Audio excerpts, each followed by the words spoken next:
Halo sahabat Dikbud, gimana belajar daringnya? Udah terbiasa dong ya? Haruslah.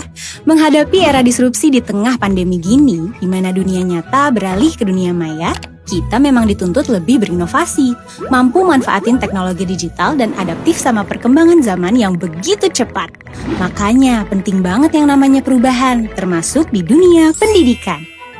Sebagai bentuk perubahan untuk perbaikan atau bisa dibilang juga reformasi pendidikan, Kementerian Pendidikan dan Kebudayaan mengeluarkan kebijakan baru untuk tahun 2021, yaitu AN atau Asesmen Nasional.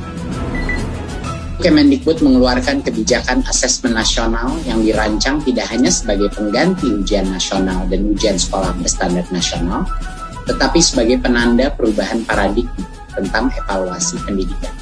Siap-siap ucapin selamat datang kepada Asesmen Nasional. Udah pada penasaran ya? Kalau gitu, mendingan sekarang kita pelajari lebih dalam soal Asesmen Nasional. Yuk! Jadi, Asesmen Nasional adalah program evaluasi yang diselenggarakan oleh Kemendikbud untuk meningkatkan mutu pendidikan di Indonesia. Karena dengan zaman yang terus berubah, tanpa bisa diprediksi, dan kemajuan teknologi digital yang cepat, pendidikan di Indonesia juga harus mampu mengikutinya sambil terus melakukan perbaikan. Nah, asesmen nasional pas banget nih, karena akan berfokus kepada peningkatan kualitas pembelajaran, pengajaran, juga layanan dan lingkungan pendidikan. Iya kan Pak Menteri? Perubahan mendasar asesmen nasional adalah tidak lagi mengevaluasi capaian murid secara individu, akan tetapi mengevaluasi dan memetakan sistem pendidikan berupa input, proses, dan hasil.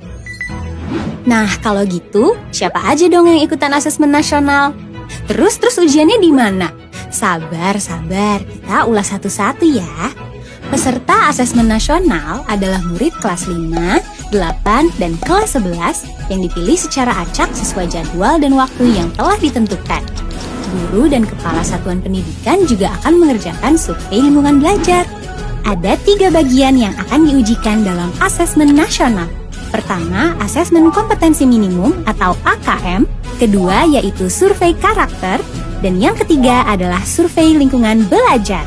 Asesmen kompetensi minimum atau AKM adalah ujian yang akan dikerjakan oleh murid. AKM dirancang untuk mengukur hasil belajar kognitif murid selama ini melalui 2 hal, yaitu literasi membaca dan kemampuan menggunakan angka atau numerasi. Selanjutnya, bagian kedua yang diujikan dan dikerjakan oleh murid dalam AN adalah survei karakter. Survei karakter akan mengukur sikap, kebiasaan, dan nilai-nilai sebagai hasil belajar sosial emosional atau non-kognitif. Bagian terakhir yang diujikan adalah survei lingkungan belajar. Jika 2 bagian sebelumnya hanya dikerjakan murid, kali ini para guru dan kepala sekolah ikut mengerjakan. Karena survei lingkungan belajar bertujuan untuk mengukur kualitas pembelajaran dan iklim sekolah yang menunjang pembelajaran. Jika 3 bagian asesmen nasional tadi sudah terlaksana, maka laporan hasil dari Asesmen Nasional 2021 akan diberikan kepada sekolah sebagai alat untuk melakukan perbaikan kualitas belajar mengajar di sekolah.